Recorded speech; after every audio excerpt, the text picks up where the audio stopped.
Salamat sa inyo.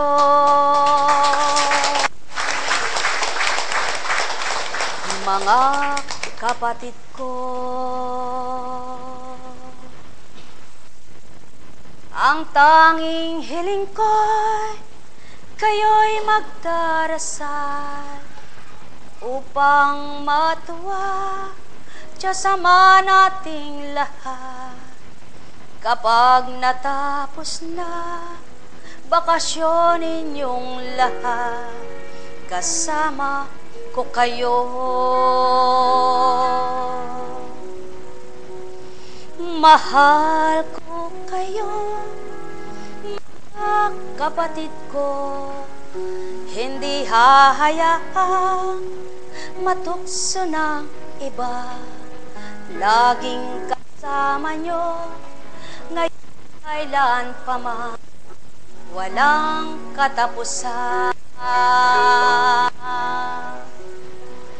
Pagtulong sa kapwa, nais ng Diyos Ama, at mag-akay ng kapatid mahal. Bulag nilang mata ay inyong dampian upang makakita. Liwanag ay kamtin, pusong mapagmahal, landasing matuwid ay inyong matahang, kababaan ng loob, nais ng Diyos Ama, tuwa ng puso niya. Liwanag ay kamtin, pusong mapagmahal, landasing matuwid ay inyong matahang, kababaan ng loob, nais ng Diyos Ama, tuwa ng puso niya.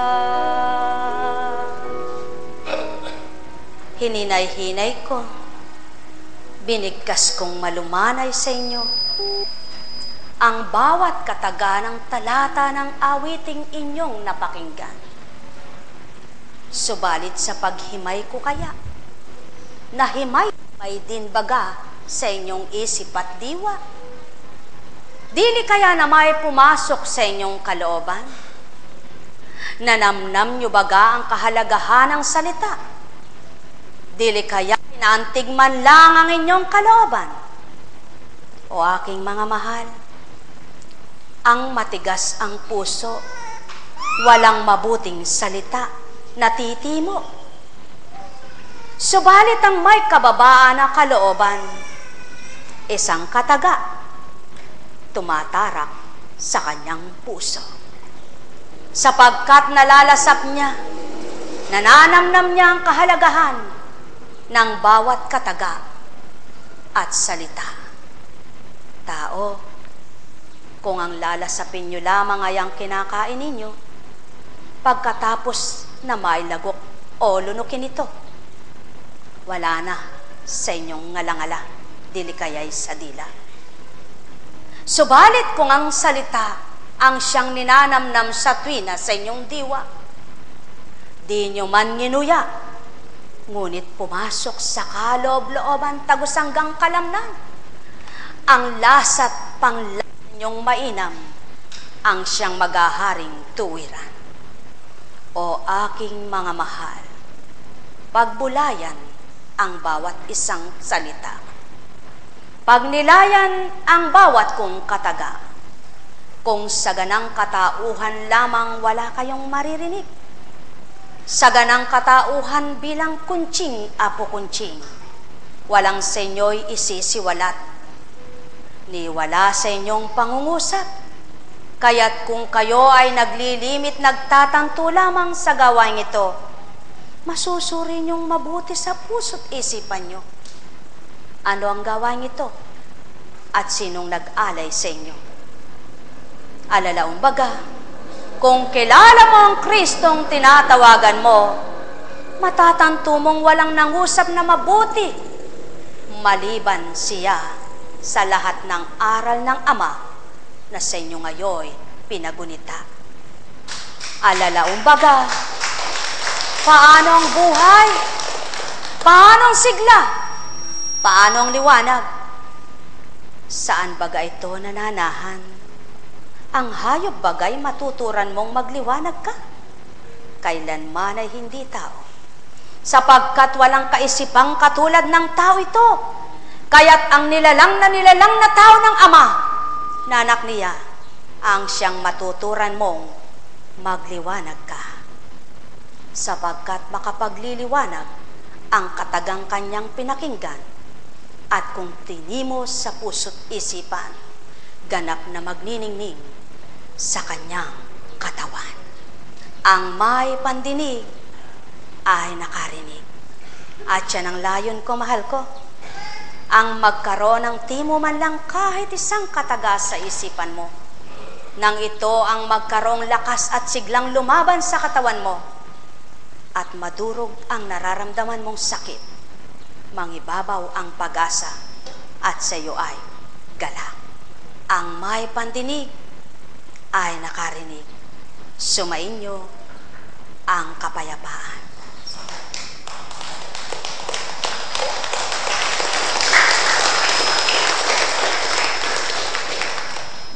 Buhay po ba ang Diyos? Buhay po ba ang Diyos? Buhay po ba ang Diyos?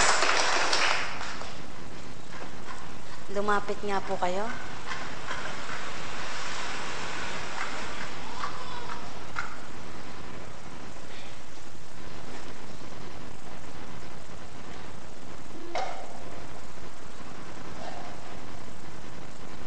Dami mo na rin nainom na gamot, ano? Buhay po ba ang Diyos?